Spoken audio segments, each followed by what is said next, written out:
Hey there. Let's look at a few of the things that help that you can learn about learning to notice like an artist and that can really help you. So let's take a look at first this little graphic that I made for to explain this. So these are some quick tips to grow artist habits. Noticing. Let's look for the big shapes of light and dark and paying attention to what you think looks special or noteworthy. So there are about 4 artist habits that we can be looking at. We're gonna focus on notice. And let's take a look at some sketches. So I have this, a model, a little still life toy. It's kind of fun to draw. And it can be challenging for all kinds of reasons. Um, because it has colors on it, it has shine on it, it has form, it has, you know, pictures painted on it. There are a lot of reasons why this could be challenging to draw if you haven't tried that sort of thing before. So let's look at some entry points that we could notice to make this get easier. So here we have one way people often start a drawing is to outline around the edges and just kind of go around it and draw the edges. And that's called the contour line. And that is a legit way of drawing. And you will see some finished drawings in a museum or that you like on the internet that use contour line drawing. And that is fair and a great way to explore and notice more carefully what your subject looks like, whether it's from a photo or from a real item. Another way would be a sketchy line. And this is probably the most familiar to people, to just kind of, the one thing that beginners often do is this, like forward, back, forward, back, forward, back. That's not really that helpful.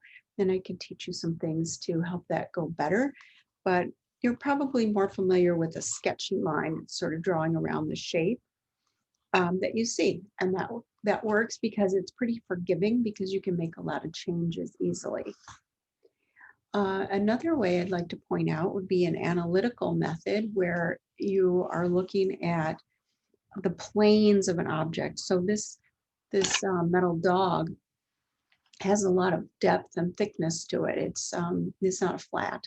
And so one of the ways that I like to ensure that I'm going to be showing that thickness is to set it up with the planes, like the front plane and the top plane. And at the beginning, the drawing looks pretty clunky and boxy. Industrial designers use this method when they're designing a new product because they can assure that the structure will come out the way that they want.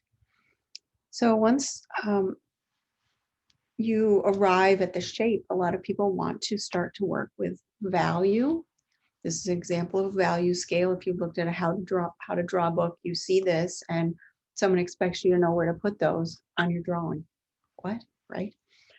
And shading, where do you put the shading? How do you know what to do with your mark making? These are things that we can notice together in Notice Like an Artist course that's coming up.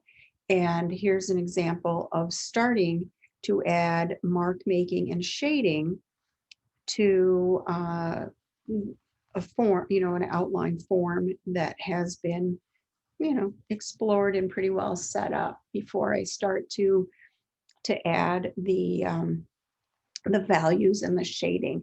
And I will continue to notice and look for where the shadows are from. It's hard to show all the views here because obvious reasons.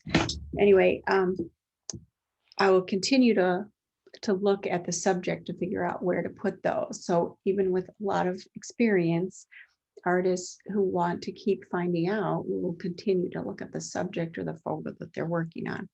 So this is an example of how I would teach learning to notice.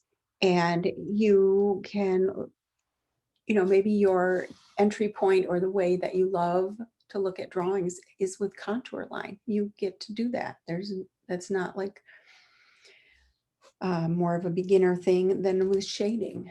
There are lots of great artists who do all of these different kinds of things. Then we can go on to look at, well, what do you want to, what do you want to have come across in your drawing? What do you notice that you're interested in? And that would be something else, that another layer that we can add to explore. Interested in color, and doing this with colored pencils or paint, that can be done within the notice class. So if there's something that you're already working on that you're like, ooh, I got started, but I got a little stuck, and you want to figure out how to move forward, great entry point into the notice class. We'll do some breakout rooms where there'll be some individualized instruction after a little mini presentation, and then we'll all be working, and you'll have opportunity to ask for help or clarification on things that you're trying to accomplish on your own. So I hope that helps. This is Deborah Brooks, and give a link, a click to sign up, and that could get you started. Why not? Thank you.